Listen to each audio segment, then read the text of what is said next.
నేనే కాదు, మధ్యతరగతి కుటుంబంలో పుట్టిన ప్రతివాడు ఈ తప్పులే చేస్తున్నాడు. ఎందుకంటే బుర్ర నిండా ఆశలు, ఇంటి నిండా కష్టాలు, పెరిగిన ధరలు, తరగని బాధలు.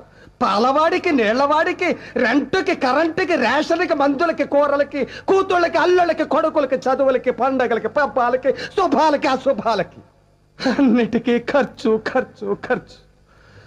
తెల్లవారితే సమస్య, నోరు విప్పితే డబ్బు, అడుగు వేస్తే అప్పు. అన్నిటికీ సాకు 1వ తారీఖు. అది సర్వరోగ నివారిణి. 1వ తారీఖు అని 30 రోజులు ఎదురు చూస్తాను సార్. చివరికి అది ఇలా వచ్చి అలా వెళ్ళిపోతుంది. వరద బాధితులను ఆదుకోవడానికి హెలికాప్టర్ వచ్చి వెళ్ళిపోయినట్టు.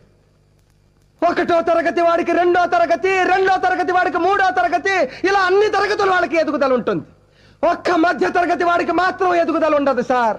ఒక్కడు రెక్కలు ముక్కలు చేసుకుని సంపాదిస్తుంటే 10 మంది అడ్డగాడిలా కూర్చుని తినే దౌర్భాగ్య సాంప్రదాయం మారినంత వరకు